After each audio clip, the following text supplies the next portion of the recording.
दोस्तों स्वागत करता हूँ वापस से अपने YouTube channel Avantika coaching classes पर। दोस्तों यहाँ पे मैं पार्ट 10 क्लास 10th के सवाल लेकर आया हूँ दोस्तों। और इसके बाद हमारा एक वीडियो रहेगा। टोटल ये 3 वीडियो रहेंगे जिसमें मैं चैप्टर 10 जो है आपका बहुत ही आसानी से कवर करवा दूँगा। और यकीन मानिए दोस्तों, पूरे 5 में से 5 नंबर मैं आपको चैप्टर 10 से दिलवाऊँगा। ओके दोस्तों, तो बिना देर किए शुरू करते हैं। आइए मैं पहले एक डायग्राम बना लेता हूँ जिसमें प्रश्न में जो है हमें बोल रहा है कि दो संकेंद्रीय वृत्तों की त्रिज्या, मतलब कंसेंट्रिक सर्कल है दोस्तों। कंसेंट्रिक सर्कल किसको कहते हैं? जो ऐसे वृत्त जिनकी एक ही केंद्र जिनका होता है, मतलब एक ही बिंदु को केंद्र मानकर दो वृत्त अगर खींचे जाए एक के अंदर एक, तो उसे कंसेंट्रिक सर्कल या संकेंद्रीय वृत्त कहते हैं दोस्तों। बड़े वृत्त की त्रिज्या दी है 5 सेंटीमीटर, छोटे वृत्त की त्रिज्या दी है दोस्तों हमें 3 सेंटीमीटर। अब ये बोल रहा है कि बड़े वृत्त की जो जीवा है, ये दोस्तों ये जो बड़े वृत्त की जो जीवा है, ऐसी जीवा जो छोटे वृत्त की क्या है, स्पर्श रेखा भी है।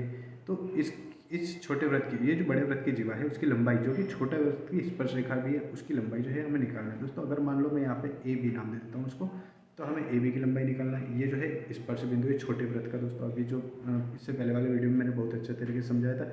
अगर आपने वो वीडियो नहीं देखा है तो दोस्तों ज़रूर पहले जाके वो वीडियो देखिए। ये जो है हमारी छोटे वृत्त की स्पर्श रेखा हो जाएगी, जो कि बड़े वृत्त की जीवा होगी। और ठीक है दोस्तों, तो यहाँ पे हमें ए बी की लंबाई निकालना है। तो चलिए पहले मैं चित्र थोड़ा सा व्यवस्थित बना देता हूँ ताकि आपके अच्छे से समझ में आए।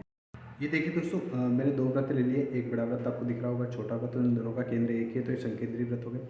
अब दोस्तों ये हमसे बोल रहा है कि हमें इस बड़े वृत्त की जो जीवा है, जो कि छोटे वृत्त की क्या है, त्रिज्या है, सॉरी छोटे वृत्त की स्पर्श रेखा है, तो इसकी लंबाई हमें ज्ञात करना है। छोटे वृत्त की त्रिज्या दोस्तों हमें दे रखी है 3 सेंटीमीटर, और बड़े वृत्त की जो त्रिज्या है दोस्तों, ये जो रेखा है ये हमें दे रखी है 5 सेंटीमीटर।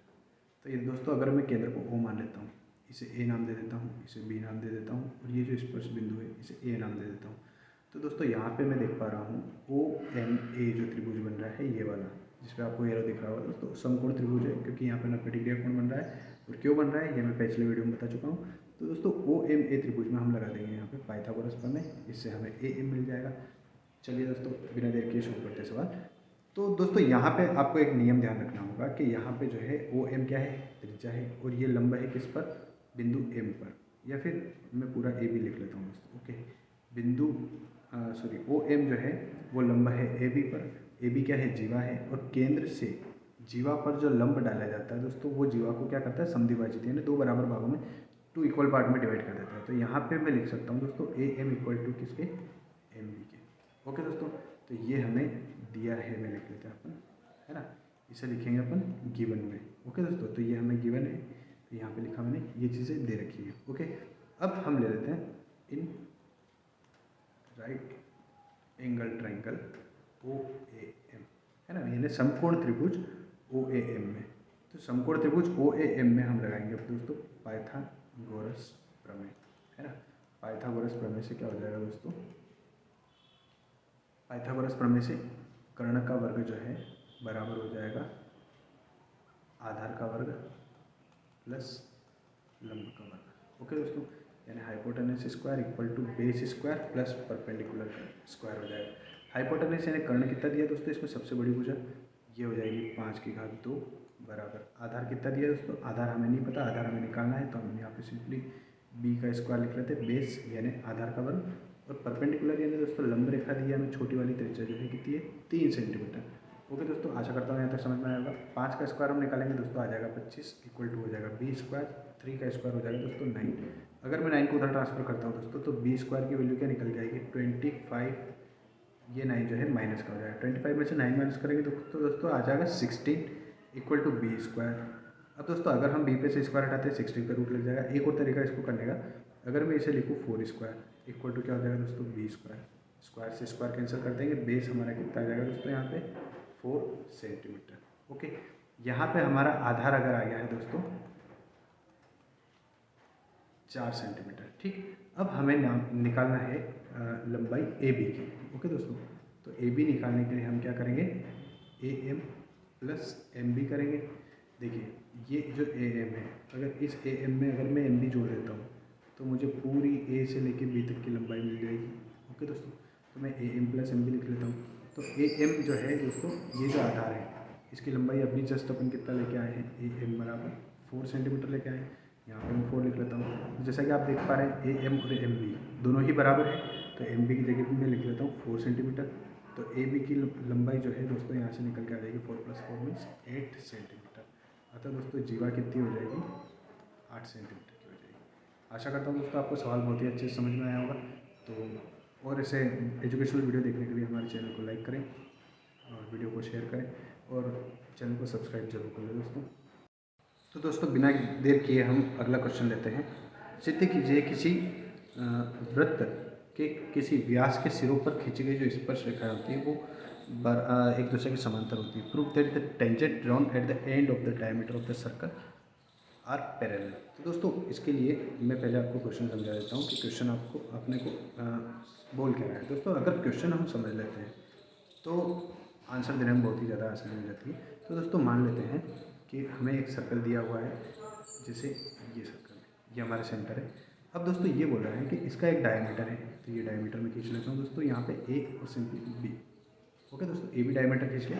अब इन दोनों के सिरों पर इस डायमीटर के जो दो सिरे दिख रहे हैं, है ना, पहला सिरा ये और दूसरा सिरा यहाँ पे दिख रहा है, तो इन दोनों के सिरों पर अगर मैं कोई टेंजेंट खींचता हूँ यानी स्पर्श रेखा खींचता हूँ, इनसे जाती हुई दो स्पर्श रेखा खींचता हूँ, तो दोस्तों ये जो एक्स लाइन और वाई लाइन है ये दोनों जो है एक दूसरे के समांतर आनी चाहिए। ओके दोस्तों, तो ये हमारा सवाल है। इस लाइन को और इस लाइन को हमें क्या करना है, समांतर लाना है, मतलब एक्स लाइन को वाई लाइन के समांतर लाना है। दोस्तों इसका एक सिस्टमेटिक सा डायग्राम बना लेते हैं पहले, ओके, ताकि ये वीडियो आपको बहुत ये क्वेश्चन जो है आपको बहुत अच्छे से समझ में आए। तो दोस्तों जैसा कि आप देख सकते हैं मैंने डायग्राम बना लिया है और यहाँ पे मैं मान लेता हूँ ये हमारा ए और ये बी जो है ये डायमीटर है, ये एक्स और ये वाई लाइन है, इन दोनों को हमें समांतर लाना है, ये हमारा केंद्र है और ये डायमीटर, इसके दोनों सिरों पर दो स्पर्श रेखाएं हैं एक्स और वाई। ठीक है दोस्तों, अब हमें सिद्ध क्या करना है, हमें सिद्ध ये करना है यानी प्रूफ करना है कि एक्स लाइन जो है वो पैरेलल है वाई के, या वाई जो है वो पैरेलल एक्स के, एक ही बात है। ओके दोस्तों, तो इसके लिए देखो थोड़ा सा थ्योरिकल सवाल है, थोड़ा सा आप लोगों को समझना पड़ेगा। एक रूल होता है दोस्तों, रूल क्या होता है जो कि मैं इससे पहले वाले सवाल में भी समझाया था कि वृत्त की जो त्रिज्या होती है दोस्तों, ये जो ओ ए और ओ बी जो है ये दोनों क्या है, वृत्त की त्रिज्या है ना, क्योंकि ये दोनों त्रिज्या मिलकर व्यास बना रही है। तो वृत्त की त्रिज्या जो होती है ये इस स्पर्श बिंदु पर क्या होती है दोस्तों, लंब होती है, मतलब 90 डिग्री का कोण बनाती है। ये कोण भी 90 डिग्री का होगा दोस्तों, ये कोण भी 90 डिग्री का होगा। मैं ये दोनों किसी स्पेसिफिक रीजन की वजह से ले रहा हूँ और ये आपको जब क्वेश्चन सोल्व होने आएगा तब आपको समझ में आएगा कि मैं ये दोनों ही एंगल क्यों ले रहा हूँ। हालांकि अपन ये वाला और ये वाला एंगल भी ले सकते हैं, है ना। तो दोस्तों चलिए बिना देर के शुरू करते हैं। तो दोस्तों नियम आपको पता है कि वृत्त की जो त्रिज्या होती है, वृत्त की त्रिज्या स्पर्श बिंदु पर, या स्पर्श रेखा भी लिख सकते हैं दोस्तों, स्पर्श रेखा पर क्या होती है दोस्तों, लंब होती है। यहाँ तक तो आपको समझ में आ गया होगा। तो यहाँ पे दोस्तों अगर मैं लिखूँ कि एंगल वाई, मैं ये वाला एंगल ले लेता हूँ, ये वाला है ना, तो इसको मैं नाम दे देता हूँ बी और इसको दे देता हूँ नाम इसको नाम दे देता हूँ मैं डी। ओके दोस्तों, इसको नाम दे देता हूँ मैं सी। तो दोस्तों यहाँ पे मैं लिख सकता हूँ D A Y, D A O, ये जो एंगल है दोस्तों डी ए ओ, इसको मैं लिख लेता हूँ डी ए ओ बराबर कितना हो जाएगा दोस्तों, 90 डिग्री, क्योंकि ये लंब है। और यहाँ पे मैं लिख लेता हूँ एक्स बी वाई, ये जो एंगल होगा दोस्तों X B O, X B O, ये जो एंगल होगा ये भी कितना हो जाएगा दोस्तों, 90 डिग्री का हो जाएगा।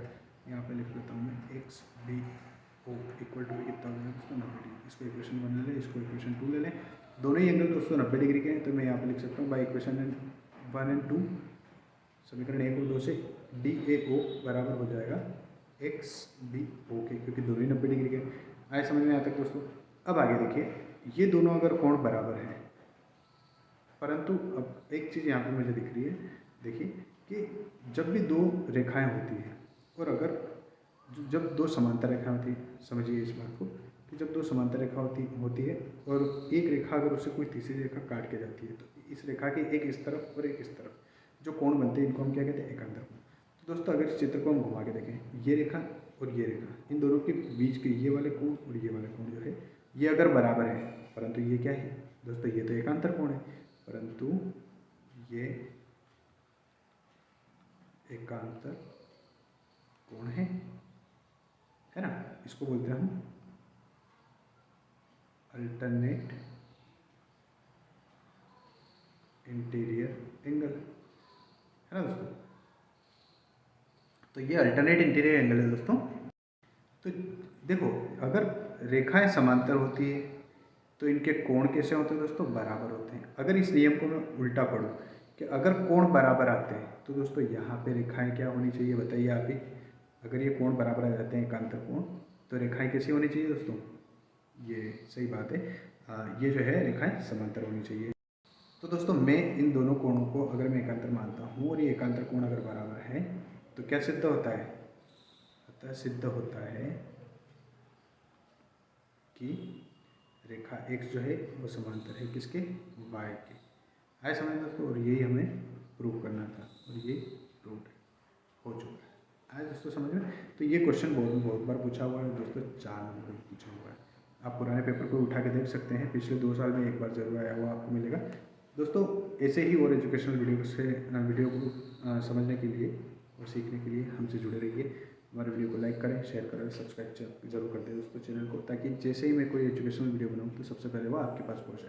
और दोस्तों आप हमसे जुड़कर जो है बोर्ड की बहुत ही बेहतरीन तैयारी कर सकते हैं।